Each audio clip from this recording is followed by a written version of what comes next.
ನಾನೆಲ್ಲ ನನ್ನ ಮಹಿಳಾ ನೌಕರಸ್ಥರ ಅಕ್ಕ ತಂಗಿಯರಿಗೆ ಹೇಳಲಿಕ್ಕೆ ಬಯಸ್ತೇನೆ, ಸರ್ಕಾರ ಮಾನ್ಯ ಸಿದ್ದರಾಮಯ್ಯ ಸಾಹೇಬ್ರ ಸರ್ಕಾರ ಇರಬಹುದು ಅಥವಾ ನಮ್ಮ ಕಾಂಗ್ರೆಸ್ ಪಕ್ಷದ ಸರ್ಕಾರ ಯಾವಾಗ ಬಂದಿದೆ, ಮಹಿಳಾ ನೌಕರಸ್ಥರಿಗೆ ಮತ್ತು ಮಹಿಳೆಯರನ್ನ ಒಳಗೊಂಡಂತ ಅನೇಕ ಕಾನೂನನ್ನ ಮತ್ತು ಯೋಜನೆಯನ್ನ ತರುವಂತ ಕೆಲಸವನ್ನ ಯಾರಾದ್ರೂ ಮಾಡಿದ್ದಾರೆ ಅಂತ ಹೇಳಿದ್ರೆ ನಾವು ಸ್ವಾಭಿಮಾನಿಗಳು ಗಟ್ಟಿಯಾಗಿ ಹೇಳೋಣ, ಅದು ನಮ್ಮ ಸರ್ಕಾರ, ಸಿದ್ದರಾಮಯ್ಯನವರ ಸರ್ಕಾರ, ಕಾಂಗ್ರೆಸ್ ಸರ್ಕಾರ ಅಂತ ಹೇಳೋಣ. ಒಂದು ವೇಳೆ ನಾವು ನಡೆದಂತ ಇತಿಹಾಸವನ್ನ ನಾವು ಇವತ್ತು ನೆನಪಿಸ್ಕೊಳ್ಬೇಕಾಗುತ್ತೆ. ಒಂದು ಕಾಲದಲ್ಲಿ ಸತಿ ಸಹಗಮನ ಪದ್ಧತಿಯಿಂದ ನಾವೆಲ್ಲ ಎದ್ದು ಬಂದಿದ್ದೇವೆ. ಇದೇ ದೇಶದಲ್ಲಿ ಆ ಸಂಸ್ಕೃತಿ ಇತ್ತು. ಒಂದು ಕಾಲದಲ್ಲಿ ಸತಿ ಸಹಗಮನ ಪದ್ಧತಿ, ಗಂಡ ಸತ್ತ ತಕ್ಷಣ ಹೆಣ್ಣು ತಲೆ ಎಲ್ಲ ಬೋಳಿಸ್ಕೊಳ್ಬೇಕಾಗಿತ್ತು. ಯಾವ ರೀತಿ ವನವಾಸವನ್ನ, ಯಾವ ರೀತಿ ಜೀವನವನ್ನ, ನರಕ ಯಾತನೆಯನ್ನ ಕಂಡಂತ ಈ ಹೆಣ್ಣು ಇವತ್ತು ನಮ್ಮ ಭಾರತ ದೇಶದ ಹೆಮ್ಮೆ ಮಗಳು, ಕರ್ನಾಟಕ ರಾಜ್ಯದ ಹೆಮ್ಮೆ ಮಗಳು, ಇವತ್ತು ಯಾವ ಮಟ್ಟಕ್ಕೆ ನಾವು ಮುಂದೆ ಬಂದಿದ್ದೀವಿ ಅಂತ ವಿಚಾರ ಮಾಡಿದಾಗ ಒಮ್ಮೊಮ್ಮೆ ನಮಗೆ ಮನಸ್ಸು ಅನಿಸುತ್ತೆ. ಆದ್ರೆ ಈಗಿನ ಪ್ರಸ್ತುತ ಕಾಲಘಟ್ಟದಲ್ಲೂ ಕೂಡ, ಅದರಲ್ಲೂ ನೀವೆಲ್ಲರೂ ಕಲ್ತವರು, ಸ್ವಂತ ಶಕ್ತಿಯ ಮೇಲೆ ಸರ್ಕಾರದಲ್ಲಿ ಯಾವುದೋ ಒಂದು ಉದ್ಯೋಗದಲ್ಲಿ ತಾವು ಕೆಲಸವನ್ನ ಮಾಡ್ತಾ ಇದ್ದೀರಾ, ಇಷ್ಟೊಂದು ಸಂಘಟನೆಯಲ್ಲಿದ್ದೀರಾ, ಬಹಳಷ್ಟು ಕಾಮನ್ ಸೆನ್ಸ್ ಇದೆ ತಮಗೆ, ಬಹಳಷ್ಟು ಕಲ್ತಿದ್ದೀರಾ. ಆದ್ರೂ ಕೂಡ ಇಂಥ ಸಂದರ್ಭದಲ್ಲೂ ತಾವು ಕೂಡ ಕಷ್ಟವನ್ನ ಅನುಭವಿಸ್ತೀರಾ ಅಂತ ನನ್ನ ಗಮನಕ್ಕೆ ಬಂದಾಗ ನಿಜವಾಗ್ಲೂ ನನಗೆ ಬಹಳಷ್ಟು ವಿಚಾರ ಮಾಡ್ಬೇಕಲ್ಲಪ್ಪ. ಈ ಮಟ್ಟಕ್ಕೆ ನಾವು ಬೆಳೆದ್ರೂ ಕೂಡ ಇನ್ನೂ ಹೆಣ್ಣಿನ ಶೋಷಣೆ ಆಗ್ತಾ ಇದೆ ಅಂತ ಒಮ್ಮೆ ವಿಚಾರ ಮಾಡ್ತಾ ಇರ್ತೀನಿ ನಾನು. ಇವತ್ತು ನಾವು ಕಾನೂನನ್ನ, ಸರ್ಕಾರದಲ್ಲಿ ಅನೇಕ ಯೋಜನೆಯನ್ನ ನಾವು 3ನೇ ಮಹಡಿಯಲ್ಲಿ ಕ್ಯಾಬಿನೆಟ್ ನಲ್ಲಿ ಡಿಸಿಷನ್ ತಗೊಳ್ತೀವಿ, ಮಾಡ್ತೀವಿ. ಆದ್ರೆ ಆ ಸರ್ಕಾರಿ ಯೋಜನೆಗಳನ್ನ ಬೇರೆ ಮಟ್ಟಕ್ಕೆ ತೆಗೆದುಕೊಂಡು ಹೋಗಿ ಯಶಸ್ವಿ ಯಾರು ಮಾಡ್ತಾರೆ ಅಂತಂದ್ರೆ ಅದು ನೀವೆಲ್ಲ ಮಾಡ್ತೀರಿ ಅಂತ ಬಹಳಷ್ಟು ಹೆಮ್ಮೆಯಿಂದ ಹೇಳಲಿಕ್ಕೆ ಬಯಸ್ತೇನೆ. ಇದು ಯಾವುದೇ ಸರ್ಕಾರಕ್ಕೆ ಒಳ್ಳೆ ಹೆಸರು ಬರಬೇಕಾದ್ರೆ, ಕೆಟ್ಟ ಹೆಸರು ಬರಬೇಕಾದ್ರೆ ಸರ್ಕಾರಿ ನೌಕರಸ್ಥರ ಪಾತ್ರ ಬಹಳಷ್ಟಿರುತ್ತೆ. ನನ್ನ ಮಹಿಳೆಯರಿಗೆ, ನನ್ನ ಅಕ್ಕ ತಂಗಿಯರಿಗೆ ಹೇಳಲಿಕ್ಕೆ ಬಯಸ್ತೇನೆ. ನಾನು ಮೊದಲೇ ಹೇಳದ ಹಾಗೆ ಇವತ್ತು ಪ್ರಸ್ತುತ ಬಹಳಷ್ಟು ಜನ ಮಾತನಾಡಿದ್ದಾರೆ. ರೋಶ್ನಿ ಗೌಡ ಮಾತಾಡಿದ್ದಾರೆ, ನಾಗಲಕ್ಷ್ಮಿ ಚೌಧರಿ ಮಾತಾಡಿದ್ದಾರೆ, ಮಾನ್ಯ ಮುಖ್ಯಮಂತ್ರಿಗಳು ಕೂಡ ಹೇಳ್ತಾರೆ.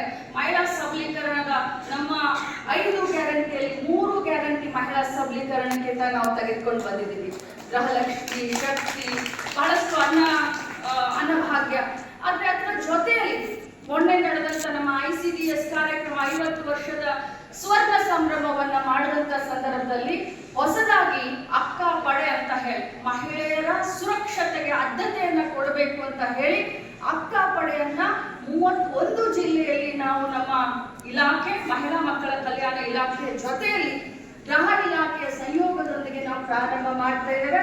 ಅತಿ ಶೀಘ್ರದಲ್ಲಿ ಅದರ ಬಗ್ಗೆ ಅರಿವನ್ನ ಮೂಡಿಸ್ಲಿಕ್ಕೆ ತಮ್ಮ ಸಂಘಟಕರಿಗೆ ಅದರ ಬಗ್ಗೆ ಏನೇನು ಇದಾವೆ, ಅದರ ಆಗು ಹೋಗುಗಳು ಯಾವ ರೀತಿ, ಅಕ್ಕ ಪಡೆ ಯಾವ ರೀತಿ ಕೆಲಸ ಮಾಡುತ್ತೆ, ಅಕ್ಕ ಪಡೆಯನ್ನ ತಾವು ಯಾವ ರೀತಿ ಬಳಸ್ಕೊಳ್ಬಹುದು ಅನ್ನೋದನ್ನ, ಆ ಸುತ್ತೋಲೆಯನ್ನ ತಮ್ಮ ಅಧ್ಯಕ್ಷ ಕೈಗೆ ನಾನು ಕೊಡ್ತೀನಿ. ತಮ್ಮೆಲ್ಲರಿಗೂ ಅಭಿನಂದಿಸ್ತೀನಿ. ಇನ್ನೊಂದು ಮಾತನ್ನ ಹೇಳಿ, ಯಾಕಂದ್ರೆ 12 ಗಂಟೆಗೆ ನಮ್ಮ ಕ್ಯಾಬಿನೆಟ್ ಮೀಟಿಂಗ್ ಇತ್ತು. ಆದ್ರೆ ಮಾನ್ಯ ಮುಖ್ಯಮಂತ್ರಿಗಳು ನೋಡಿ, ಉಪಮುಖ್ಯಮಂತ್ರಿಗಳು ಡೆಲ್ಲಿಗೆ ಹೋಗಿದ್ರು ಯಾವುದೋ ಒಂದು ಖಾಸಗಿ ಕಾರ್ಯಕ್ರಮದ ನಿಮಿತ್ತ. ಏರ್ಪೋರ್ಟ್ ಇಂದ ಸೀದಾ ನಮ್ಮ ಕಾರ್ಯಕ್ರಮ ಬಂದಿದ್ದಾರೆ ಅಂತಂದ್ರೆ ನಮ್ಮ ಮಹಿಳೆಯರು ಕೊಡುವಂತ ಒಂದು ಮರ್ಯಾದೆ. ಅದರ ಜೊತೆ ಮಾನ್ಯ ಮುಖ್ಯಮಂತ್ರಿಗಳು ಕ್ಯಾಬಿನೆಟ್ಗೆ 5 ನಿಮಿಷ ಹೆಚ್ಚು ಕಡಿಮೆ ಯಾವ್ದಾದ್ರು ಮಂತ್ರಿಗಳು ಬಂದ್ರೆ ವಾಚ್ ಕೊಡ್ಕೊಳ್ತಾರೆ, ನಮ್ಗೆಲ್ಲರಿಗೂ ಕ್ಲಾಸ್ ತಗೊಳ್ತಾರೆ. ಆದ್ರೆ ಇವತ್ತು ಸ್ವತಃ ಮುಖ್ಯಮಂತ್ರಿಗಳು 45 ನಿಮಿಷ ತಡವಾಗಿದ್ರು ಕೂಡ ಸುಮ್ಮನೆ ಕೂತ್ಕೊಂಡಿದ್ದಾರೆ ಅಂತಂದ್ರೆ ಮಹಿಳೆಯರಿಗೆ ಕೊಡುವಂತ ಗೌರವ, ಆದರ ಮತ್ತು ಸನ್ಮಾನ.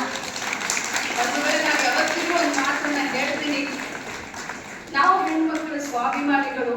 ಬೇರೆಯವರು ನಮಗೆ ಏನಾದ್ರೂ 1 ಕಪ್ ಟೀ ಕುಡಿಸಿದ್ರೆ, ಬೇರೆಯವ್ರ ಮನೆಯಲ್ಲಿ ಹೋಗಿ ನಾವೇನಾದ್ರೂ 1 ಕಪ್ ಚಾ ಕುಡಿದ್ರೆ, ಟೀ ಕುಡಿದ್ರೆ ಅದು ನಮಗೆ ಋಣ ಆಗುತ್ತೆ. ಯಾವಾಗ ನಾವು ಅವ್ರನ್ನ ನಮ್ಮ ಮನೆಗೆ ಕರೆದು ಟೀ ಜೊತೆಯಲ್ಲಿ ಉಪಮಾನ ಕೊಟ್ಟಾಗ ನಮ್ಮ ಋಣ ಕಡಿಮೆ ಆಗುತ್ತೆ ಅಂತ. ಆದ್ರೆ ಇವತ್ತು ಒಂದು ಮಾತನ್ನ ಹೇಳಲಿಕ್ಕೆ ಬಯಸ್ತೇನೆ, ಅಲ್ಲಿಂದ ಇಲ್ಲಿಯವರೆಗೆ ಕಾಂಗ್ರೆಸ್ ಪಕ್ಷ ಮಹಿಳೆಯರ ಬಗ್ಗೆ, ಮಹಿಳೆಯರಿಗೋಸ್ಕರ ಇದ್ದಂತ ಸರ್ಕಾರ ಮಾಡ್ತಾ ಇರುವಂತ ಯೋಜನೆಗಳು ನಾವು ಕೃತಜ್ಞತೆಯನ್ನು ಸಲ್ಲಿಸಬೇಕು. ಹಾಗೆ ಹೇಳಿದ್ರು, ತಾವು ಎದ್ದು ನಮಸ್ಕಾರ ಮಾಡಬಾರ್ದು, ಇದು ನಮ್ಮ ಹಕ್ಕು.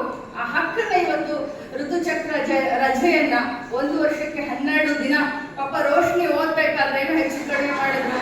ನಗರ ಮಾಡ್ಬೇಕಾದ್ರೆ ಹೇಗಿತ್ತು ಗೊತ್ತಾ, 26 ವರ್ಷದ ಹಿಂದೆ ದದಬಬ ಅಂತ ಇದ್ದೆ, ಇವತ್ತು ಹಾಗೆ ಪ್ರಯತ್ನವಾದಿಗಳಿದ್ದಾರೆ.